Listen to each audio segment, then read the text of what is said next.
everybody, it's Greg Miller from the IGN PlayStation team here to talk about Dark Sector.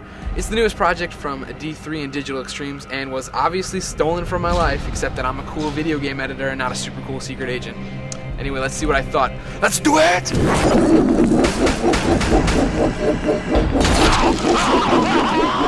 Nearly 4 years after it was announced as the first title on the PlayStation 3, Dark Sector is ready to land on your console of choice and slice its head off. In this game, you're Hayden Tenno, a super-secret government agent who's been dispatched to the USSR nation of Lazeria to take care of a madman.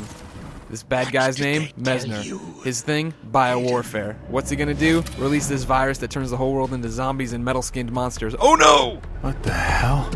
If you've missed the hundreds of videos on IGN, the quickest way to explain Dark Sector's gameplay is that it's Gears of War with a sci-fi twist. You run to a pillar, take cover so that you can see the room around you, and then move your crosshairs from the side before you pop out to shoot. If there's more bad guys than that, you can tap a button to roll to another piece of cover, or just break away from the wall and move on. But like I said, there's a sci-fi twist, and what really separates this game from Gears of War is the glaive.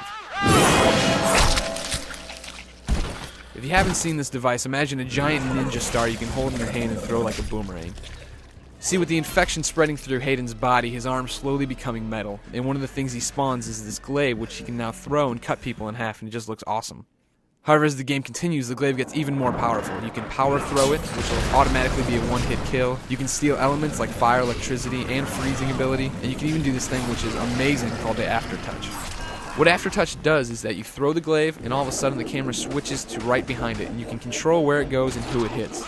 This allows for you to do some amazing multiple kills, like taking off a dude's head and then taking off his friend's leg, but it also allows you to scout out the area to see if you've missed any items or if there's bad guys up ahead. Outside of the glaive, the metal arm also gives you powers like the shield that can bounce bullets back and invisibility. But then on the more human side, there's this thing called the black market, where you can buy guns and upgrade guns that you already have. So add the glaive, these superpowers, and cool guns together, and what do you get? It's this feeling of being really powerful in the game. This empowerment's really exemplified by the finishers Hayden has at his disposal.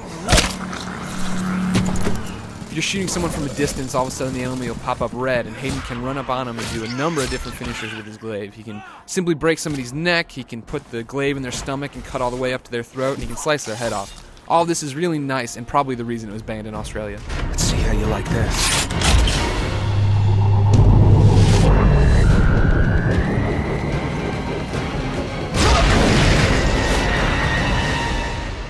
But of course, just like Nate Ahern, Dark Sector isn't perfect.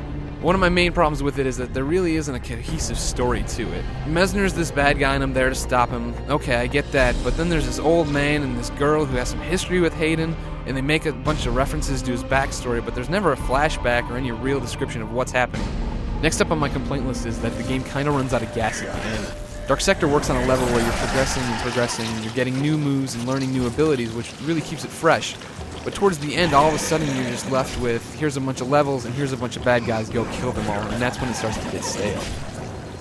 Beyond the single player component, there's going to be a mixed bag for multiplayer that some people are going to love and some people are going to hate. Dark Sector offers two multiplayer modes, one called Infection, which is basically VIP, where one guy is Hayden all pimped out in his superpowers and everybody else is guards trying to take him down, and the other is Epidemic, where you're broken into teams that each have one Hayden and the other people are guards trying to take everybody else down. To win either mode, you have to kill Hayden, and that can be a tall order for the guards who are severely outmatched. At times when I was playing as a guard, it really felt like, okay, I was starting on one end, running to the other side, getting killed, and then respawning at the back. It was fun when I was Hayden, but to become Hayden, I had to kill Hayden, and when you're outmatched, that's really tough. So it's really this odd mix, and if you get a bunch of Halo fanboys in there cursing you and calling you names, I really doubt this cohesive multiplayer where you have to have teamwork and all sorts of stuff is going to work. So, in summary, Dark Sector is a lot of fun, but it's not perfect.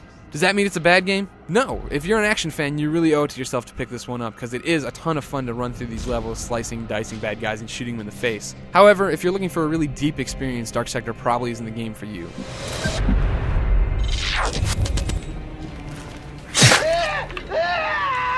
Oh, hi, I didn't see you come in. So yeah, that's Dark Sector. You know, if you're a fan of cutting off limbs, crazy blood, all sorts of nasty action, you should probably check this one out. For the full written review, check out IGN.com.